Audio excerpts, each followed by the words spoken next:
Audio 5 बाल निर्माण की कहानियां भाग 3। लेखिका डॉक्टर आशा सरसिज।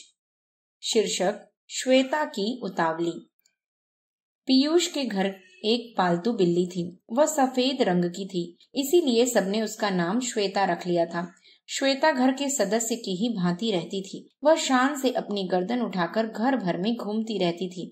निडर भाव से वह अपनी मालकिन शालिनी की गोद में चढ़ जाती।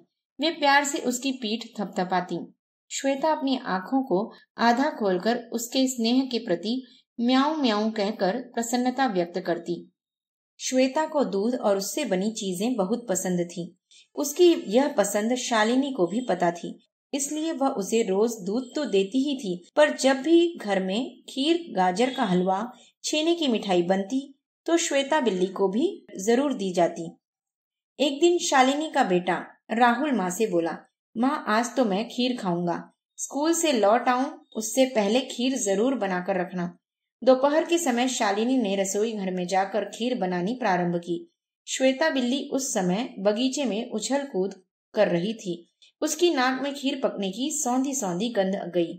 वह वहां से तुरंत दौड़ी आई। उसने देखा कि मालकिन रसोई में बैठी कुछ पका रही है। वह दरवाजे पर खड़ी होकर म्याऊं म्याऊं करके खीर मांगने लगी।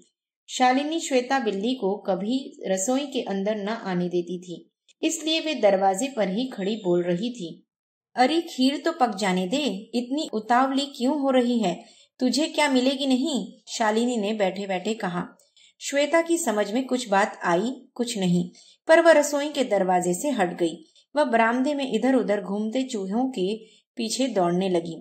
फिर कुछ देर तक चुपचाप आंखें बंद करके ही बैठी रही, पर उससे देर तक चुप न बैठा गया।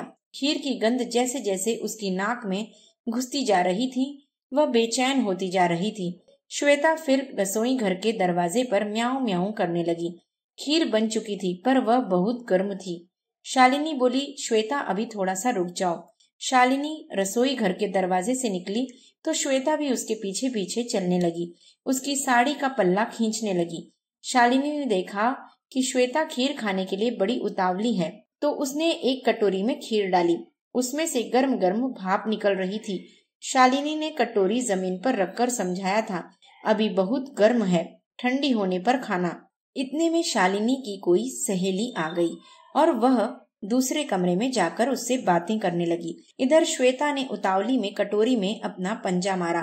खीर जमीन पर लुढ़क गई। पंजे से छूने पर श्वेता को कटोरी विशेष गर्म न लगी। उसने जल्दी से जमीन पर लुढ़की हुई खीर खाने के लिए मुंह मारा। खीर से इतनी अच्छी सुगंध आ रही थी कि श्वेता अपने को रोक ही न पा रही थी। वह सोच रही थी कि जरा सी चख लेने में क्या हर्ज है। श्वेता ने जल्दी में खीर से जैसे ही जीभ लगाई तो वह तुरंत बहुत बुरी तरह जल गई। ओह, यह तो बहुत गर्म है, श्वेता ने मन ही मन कहा। खीर की गंध उसके नथुनों में बुरी तरह भर चुकी थी। वह धैर्य न रख सकी और अपने पंजों को इधर उधर पटकने लगी। उसका पंजा लगने से पास में रखी पानी की कटोरी लुढ़क गई। पानी और खीर दोनों मिलकर एक हो गए। पानी मिलने से खीर ठंडी हो गई थी, पर उसका स्वाद समाप्त हो गया था। श्वेता को खीर बड़ी फीकी और नीरस लग रही थी।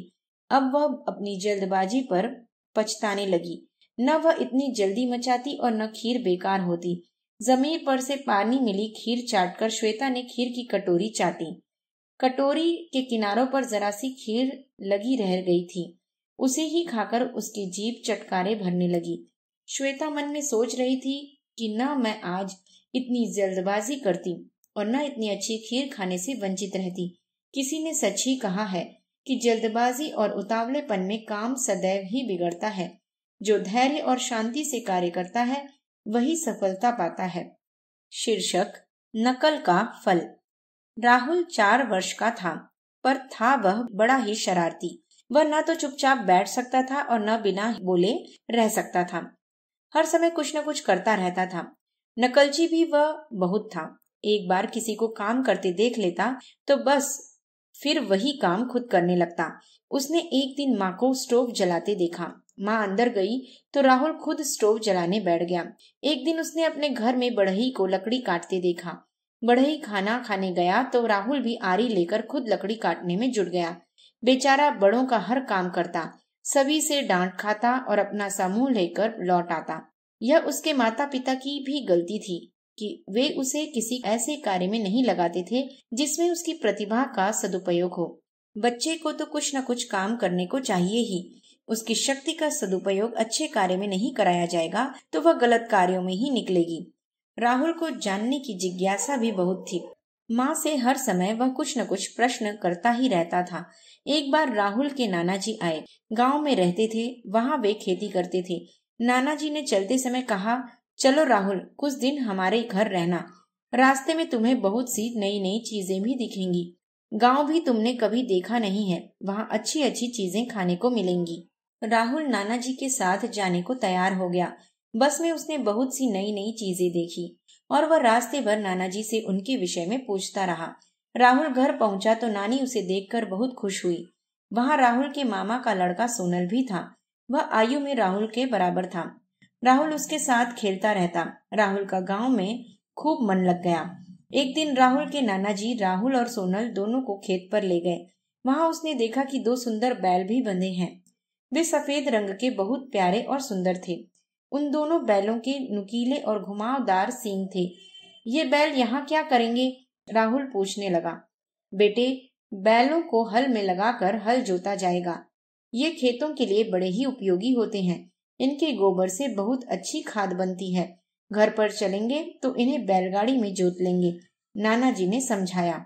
राहुल खेत में बैठा बैठा बड़े ध्यान से बैलों का हल चलाना देखता रहा। दोपहर को नानी भी खाना लेकर खेत पर ही आ गई। सबने मिलकर खाना खाया। घर चलते समय नाना जी ने बैलों को बैलगाड़ी में जोता। नाना जी, नानी, राहुल, सोनल सभी गाड़ी में बैठ गए। बैलों को हाँक कर नाना जी गाड़ी आगे बढ़ाने लगे। नाना जी, ये बैल तो 2 हैं, ये हम सबका और गाड़ी का इतना सारा बोझ कैसे ढो लेते हैं? राहुल ने बड़ी ही उत्सुकता से पूछा। नाना जी बोले, ये भूसा, घास और दाना खाते हैं। इन सब चीजों में बड़ी ताकत होती है। कुछ सोचते हुए से राहुल ने कहा, हाँ, माँ भी कहती है हम जैसी चीज खाते हैं वैसे ही बनते हैं। दूध पीने से ताकतवर बनते हैं, चाट पकौड़े आदि खाने से पेट खराब ही होता है और बीमार पड़ते हैं। हाँ राहुल, यह बात सच है, नानी बोली।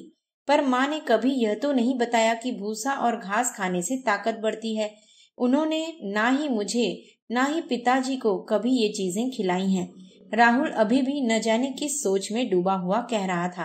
राहुल की बात सुनकर सभी खिलखिलाकर हंस पड़े। नाना जी बोले, पगले, ये चीजें तो जानवर खाते हैं। तभी घर आ गया और सभी गाड़ी से उतर पड़े। पूरे एक दिन राहुल मन ही मन सोचता रहा कि भूसा खाने से ताकत आती है। मैं भूसा खाऊंगा तो मुझ में भी खूब सी शक्ति आ जाएगी। फिर कोई भी भाई बहन उसे सीगिया पहलवान कहकर नहीं चिढ़ाएगा। पर उसे यह बात नाना नानी से कहने की हिम्मत न पड़ी। राहुल सोच रहा था, उन्हें अगर बताऊंगा तो वे हंसेंगे ही, इसलिए जब मैं भूसा खा खा कर पहलवान हो जाऊंगा तभी बताऊंगा। दूसरे दिन शाम को राहुल चुपचाप घर के दरवाजे पर आ गया। वहां बैल बंधे हुए थे और अपनी अपनी नाद में सानी खा रहे थे। राहुल ने चोर निगाहों से इधर उधर देखा। सब ठीक है। नानी रसोई घर में खाना पका रही है और नाना चारपाई पर बैठे अखबार पढ़ने में लीन है। तभी घर के अंदर से सोनल आया। राहुल को चुपचाप देखकर बोला, यहाँ क्यों खड़े हो राहुल? शी शी, चुप रहो, मुंह पर उंगली रखते हुए राहुल बोला। फिर वह सोनल के कान में बोला, सोनल, आज बैलों की सानी खाएंगे। पर आखिर क्यों? सोनल पूछने लगा। ओह, तुम जानते नहीं बैल सानी खाते हैं, इसलिए इनमें इतनी शक्ति है। हम खाएंगे तो हम भी बहुत शक्तिशाली बन जाएंगे। फिर गांव के टीपू पहलवान को हम मिनटों में हरा दिया करेंगे, राहुल ने उसे समझाया। सोनल को भी यह तर्क अच्छा लगा। अब क्या था, राहुल और सोनल दोनों ने ही बैलों की नाद में से घास व भूसे की सानी खानी शुरू कर दी। प्रारंभ में उनका जी बहुत मिचलाया, मुंह में भी भूसा चुभा, पर पहलवान बनने के लालच में राहुल और सोनल ने बहुत सी घास निगल ली। रात को नानी ने खाना खाने के लिए दोनों को पुकारा, पर उन्होंने कह दिया कि भूख नहीं है। राहुल और सोनल के पेट में दर्द भी होने लगा था। थोड़ी देर तक वे उसे सहते रहे। जब न सहा गया तो जोर जोर से रोने लगे। रोने की आवाज सुनकर उनके नाना जी दौड़े चले आए। वे तुरंत भागे भागे डॉक्टर के पास गए।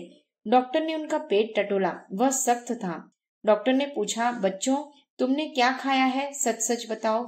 नहीं तो फिर इंजेक्शन लगाना पड़ेगा। इंजेक्शन के डर के कारण राहुल और सोनल दोनों ही बोल पड़े। डॉक्टर साहब, हमने भूसा और घास खाई है। वह क्यों? डॉक्टर ने आश्चर्यचकित होकर पूछा। अब उन दोनों ने उन्हें भूसा खाने की सारी कथा विस्तार से सुना दी। उनकी बातें सुनकर डॉक्टर और नाना नानी खूब ही हंसे। नाना जी बोले, बेटा, अनुकरण सोच समझकर ही करना चाहिए।